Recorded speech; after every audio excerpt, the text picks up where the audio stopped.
ऐसे ठंडा है, गद्दे डलवा लो, ऐसे ठंडा है गद्दा।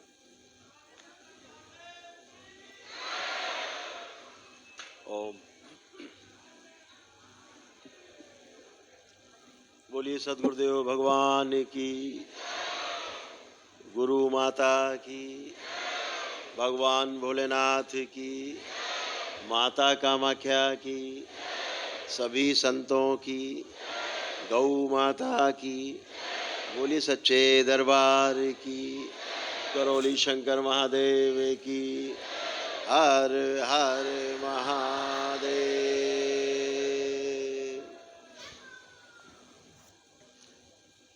दरबार में आप सभी का बहुत बहुत स्वागत है।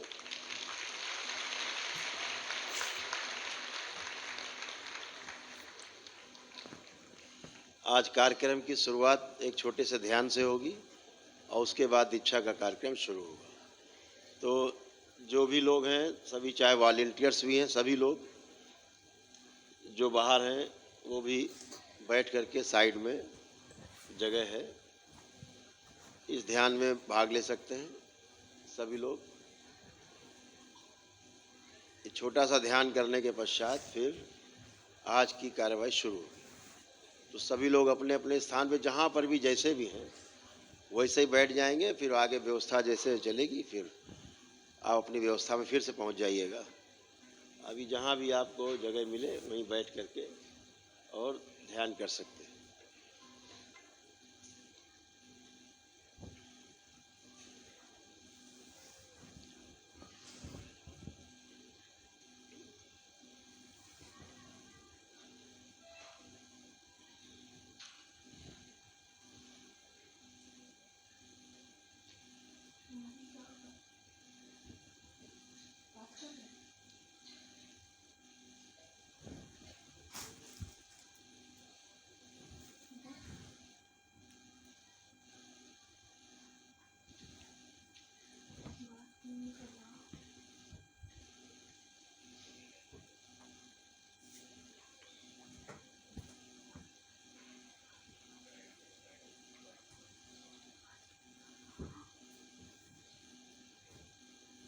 सभी लोग यथास्थान बैठ जाएं, जहाँ जगह मिले वहीं बैठ जाएं।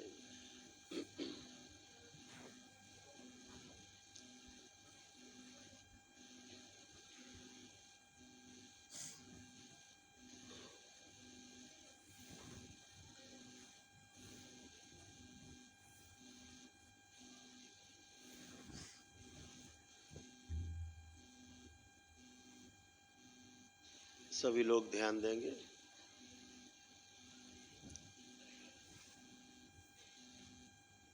ध्यान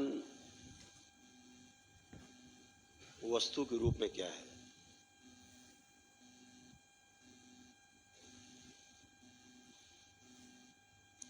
सही देखा जाए तो ध्यान और निद्रा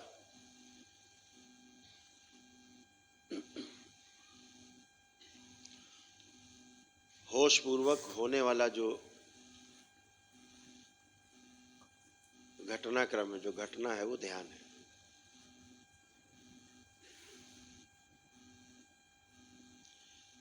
निद्रा भी एक प्रकार से घटना ही है, उसको आपको लाना नहीं पड़ता, वो आ जाती है।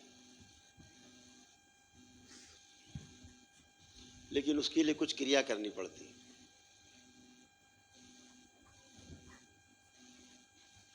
जैसे सुखपूर्वक कोई स्थान जहाँ बैठ सकें या लेट सकें तो निद्रा बड़े आराम से आ जाती है। अब कहा जाए चलते चलते सोना है तो मुश्किल काम है, तो उसके लिए कुछ क्रिया करनी पड़ती। ऐसा ही ध्यान है, वो घटना घटी तो उसके लिए कुछ करना होता है। इस सुखासन में बैठना होता है, प्रेम से बैठ सकें कि शरीर को कष्ट ना हो, इस अवस्था में मक्खी मच्छर ना हो, गर्मी सर्दी का ज़्यादा प्रभाव ना हो, अनुकूलता हो, सहज रूप से हम बैठ सकें एक आसन में। उसका अर्थ ये नहीं कि हम पद्मासन में ही बैठें, पद्मासन लगा के चाहे पैर की हड्डी भले टूट जाए, तो ऐसा नहीं है। सुखासन में बैठना ध्यान। और यह भी सत्य है कि हर आसन का एक अपना अलग अलग विशेष महत्व है, हर मुद्रा का अपना एक महत्व है।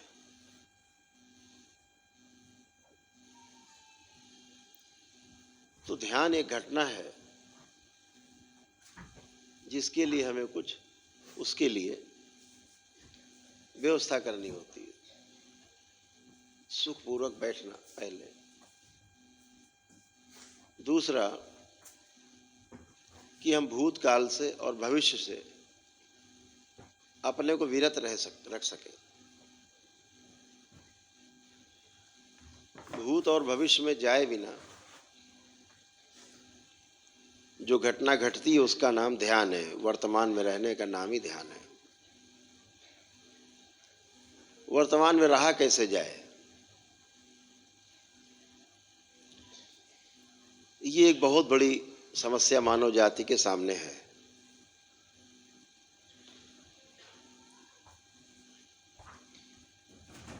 जैसे ही बचपन आ जाता है, बालपन जैसे ही जाता है, जैसे ही मेरा और तेरा वाला भाव शुरू होता है, इस मेरा और तेरा वाले भाव के साथ साथ हमारा वर्तमान धीरे धीरे धीरे धीरे हमसे पिछड़ता जाता है और हम भूत काल और भविष्य काल के गर्भ में गोते लगाना शुरू करते हैं।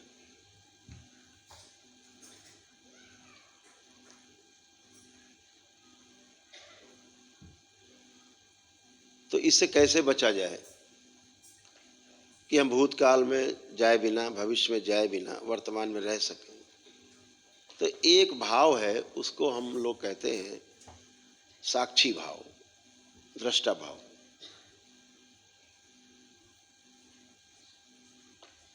अगर हम साक्षी भाव में स्थिर रह सके, यानी जो हो रहा है सिर्फ उसको देखना है, जो हो रहा है उसको देखना है,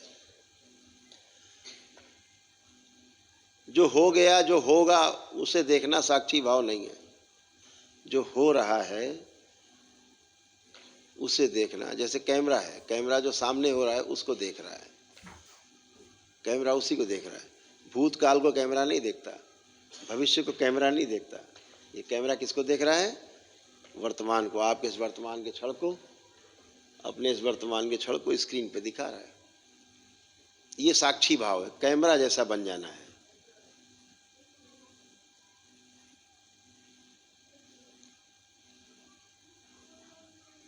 जो है उसमें शामिल हो जाना है जिम्मेदारी पूर्वक, वो ध्यान है।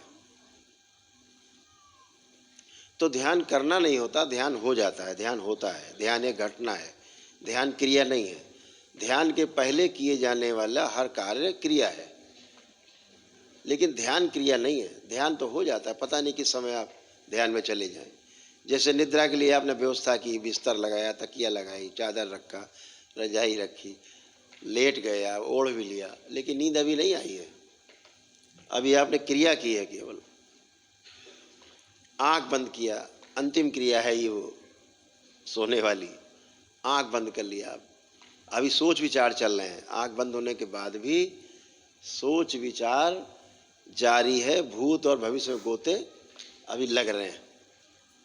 फिर अचानक से पता नहीं कब सो जाते हैं आप चाहे घड़ी सामने लगा के रखो, आप सवेरे ये नहीं बता सकते कि कितने बज के कितने मिनट पे आप सोए थे। आप ये तो कह सकते हैं अरे हम करीब 11 बजे के आसपास सो गए थे, क्योंकि आखिरी बार आपने देखा था 11 बज रहा था। लेकिन 11:05 पे सोए कि 11:15 पे सोए कि 11:30 पे सोए, ये आपको नहीं पता, बस सो गए, घटना घट गई। ऐसे ही ध्यान घटित होता है जब आप होश पूर्वक साक्षी भाव में रहते हैं, दृष्टा भाव में कैमरे की तरह रहते हैं। जो हो रहा है उस पर ध्यान रखते हैं, ध्यान देते हैं, ध्यान करते हैं, करते करते करते हो जाता है। तो दो चीज़ें होती है ध्यान करने में। ध्यान करने में हमेशा दो चीज़, इधर गिर गए तो नींद आ जाती है, उधर गिर गए तो ध्यान हो जाता है। दो में एक चीज़ जरूर आएगी। निद्रा के समय सोता हुआ व्यक्ति ध्यान करता जैसा मालूम पड़ेगा, ध्यान करता हुआ व्यक्ति ऐसा लगेगा निद्रा में बैठा है। दोनों में ज़्यादा भेद नहीं कर सकते आप देख करके। तो जो ध्यान करते हैं आप लोग, तो घटना दो घटती, या तो नींद आएगी या ध्यान में चले जाएंगे। तो घबराना नहीं है इससे, ये होता ही है। धीरे धीरे कहते नहीं, करत करत अभ्यास के जड़मति होए सुजान। अभ्यास करते रहने से धीरे धीरे जो जड़ बुद्धि लोग भी जो हैं, जिनको बुद्धि भी नहीं है, वो भी बुद्धिमान बन जाते हैं। तो सभी लोग ध्यान को सामान्य क्रिया की तरह लेंगे, जैसे सामान्य घटना है। इसमें बहुत जोर नहीं लगाना है। आप इसमें जितना जोर लगाएंगे उतना फंसते जाएंगे, आप बाहर नहीं निकल पाएंगे। जैसे दलदल में फंसा हुआ व्यक्ति जितना उसे निकलने के लिए जोर लगाता है, दलदल में उतना ही ज़्यादा वो और धंसता जाता है। तो दलदल से निकलने के लिए लोग क्या करते हैं, बुजुर्गों ने क्या सिखाया कि फंस गए यहाँ तक, कमर तक, तो खड़े रहोगे अगर तो पूरे शरीर का भार पड़ेगा, धीरे धीरे नीचे धंसते जाओगे। तो क्या करो, लेट जाओ दलदल में। आप लेट गए तो जो सीधा भार पड़ रहा था पैरों की तरफ, सिर का भार पैरों तक धंसते जा रहे थे, लेटने से वो 90 डिग्री बन गया और धंसना बंद हुआ। तो दलदल में ज़्यादा उठापटक नहीं करनी, नहीं तो धंसते जाओगे। दलदल में समर्पण कर देना है। तो अब ये समर्पण किसके प्रति होगा, क्योंकि एक तो है समर्पण करने वाला और दूसरा है जिसके सामने समर्पण होगा। तो उसे कहा गया, जिसके समक्ष हम समर्पण करते हैं उसे कहा गया पूर्ण गुरु।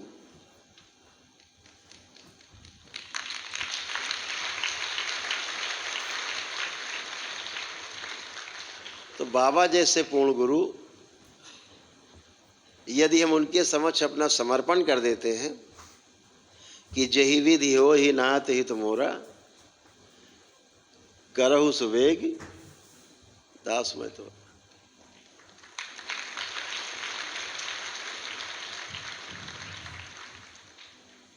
समर्पण ऐसा, समर्पण के लिए कुछ करना नहीं है। समर्पण एक बहुत छोटी सी घटना है, लेकिन समर्पण करने वाले का हृदय बड़ा विशाल होना चाहिए।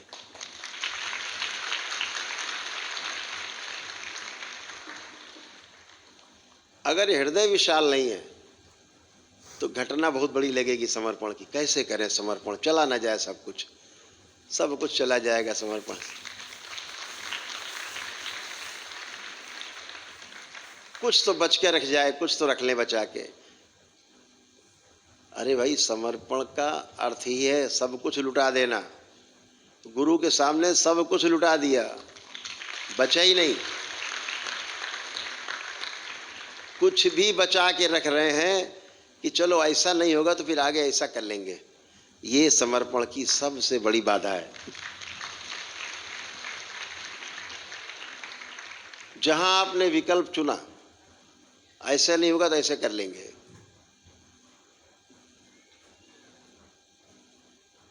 समर्पण में कोई विकल्प नहीं होता। समर्पण पूरी तरह होता है या नहीं होता है। तो हमेशा ध्यान रखो कि गुरु के समक्ष समर्पण से कौन सा समर्पण है, काहे का समर्पण है, क्या समर्पण करेंगे। अपनी इच्छाओं का समर्पण, अपने विचारों का समर्पण, अपनी एक्सपेक्टेशंस, अपनी आशाओं का समर्पण। अगर इन तीन का समर्पण आपने कर दिया, इच्छा, विचार और आशाएं, इसे ही संपूर्ण समर्पण माना जाता है।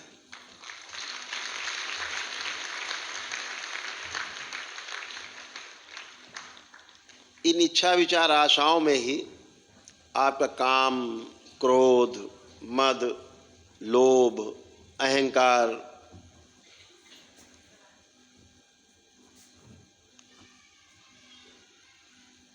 ये सब उसी में शामिल है, स्वतः ही शामिल है। तो इच्छा विचार आशाओं का समर्पण गुरु के प्रति कर दिया तो आपका पूर्ण समर्पण हो जाता है।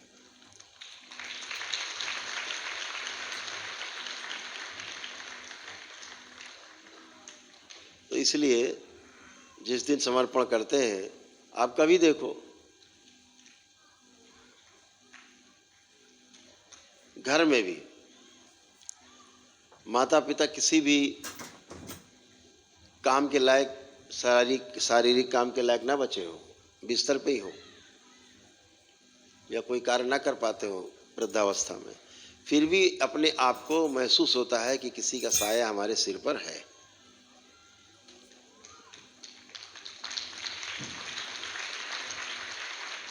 कोई व्यक्ति नहीं चाहता, भले ही अपने पिता माँ इस अवस्था में हो कि चारपाई से उठ के एक लोटा पानी नहीं ले सकते हो, तब भी व्यक्ति चाहता मेरे माता पिता मेरे साथ रहें, जिंदा रहें, वो साये की तरह रहें। तो ऐसे ही गुरु का है। गुरु का जो साया है जब आपके साथ रहता है, और गुरु का साया गुरु देता नहीं, गुरु से छीन लेना पड़ता है, गुरु से लेना पड़ता है।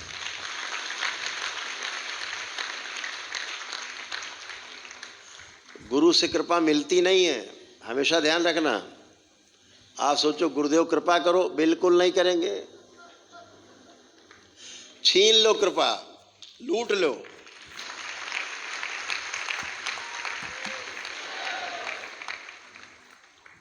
तो गुरु कृपा लूटी जाती है, मिलती नहीं। इस धोखे मत रहना कि गुरु कोई कृपा आप पे करेगा।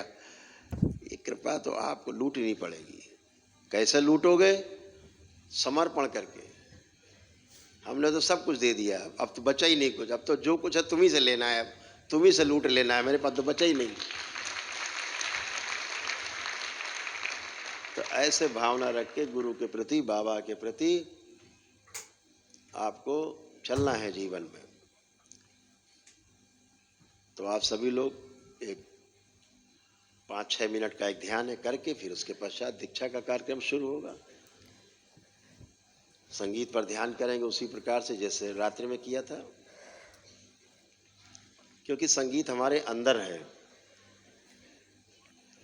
और बाहर के संगीत से जब उसका मिलन होता है, जैसे झरने का संगीत है, झरना बहता है, उसका एक संगीत है।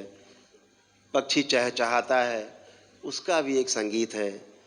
हवा चलती है, पेड़ पौधों से छू करके, पेड़ पौधों से जो संगीत निकलता है हवा का, वो एक अलग संगीत है। तो वो बाहर का जो संगीत है वो हमारे अंदर के संगीत से मेल खाता है, तो आनंद का अनुभव होता है।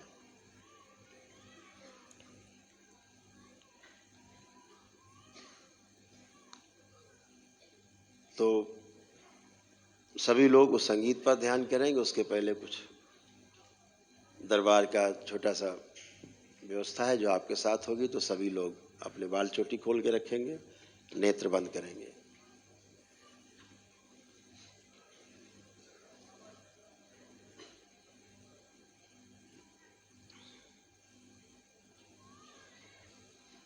सभी लोग अपने अपने नेत्र बंद करें। उसके पहले सुख आसन में बैठ जाएंगे। जिस आसन में आपको आराम मिल रहा है उसी में बैठें इत्मीनान से। रीढ़ की हड्डी को सीधा रखेंगे, कमर एकदम सीधी, रीढ़ की हड्डी सीधी, चेहरा हल्का सा ऊपर को उठा हुआ, हल्का सा, गर्दन नीचे की ओर झुकी ना हो, गर्दन हल्की सी ऊपर उठी हुई हो, नेत्र बंद, चेहरे पर बिना तनाव के हल्की सी मुस्कान एक अंदर से, चेहरे पर एक हल्की सी मुस्कान, तनाव रहित, कोई तनाव नहीं।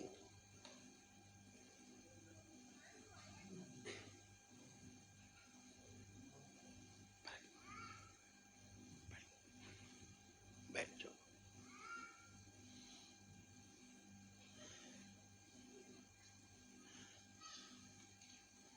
सभी लोग अपने अपने हृदय में भगवान भोलेनाथ को ध्यान करेंगे। शक्ति स्वरूपा माता कामाख्या को प्रणाम करेंगे। परम पूजनी बाबा जी को ध्यान करेंगे और गुरु माता जी को प्रणाम करेंगे।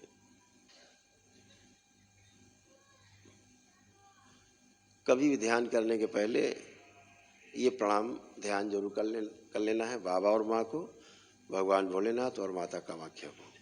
कभी पूजा में बैठे, कभी ध्यान में बैठे तो इनको सुमिरन करके प्रणाम करके बैठे।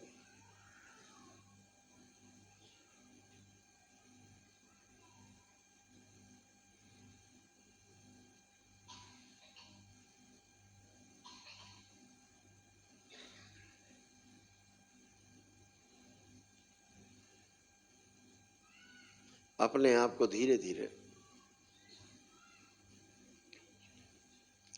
अपने नाभि के आसपास महसूस करें। अपनी नाभि पर ध्यान दें।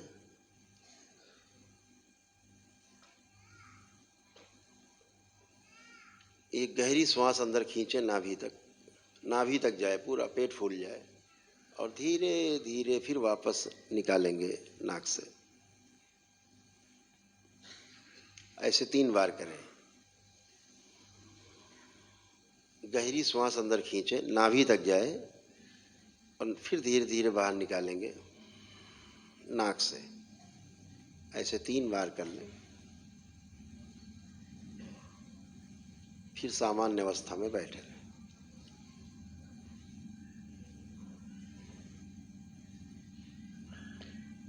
नाभि से अपने आप को धीरे धीरे देखते हुए नाभि पर धीरे धीरे ऊपर, हृदय क्षेत्र के पास, गले के पास, मुंह नाक के पास, फिर मस्तक पे आ जाएं।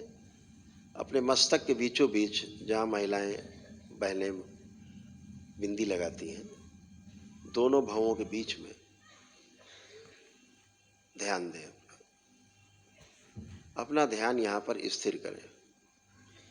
ओम।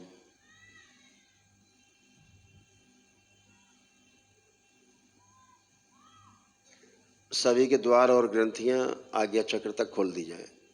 महेश ग्रंथि बंद रखी जाए। इन सभी के भूतकाल के द्वार बंद कर दिए जाएं और भविष्य के द्वार ही बंद कर दिए जाएं, ताकि भूत और भविष्य में ये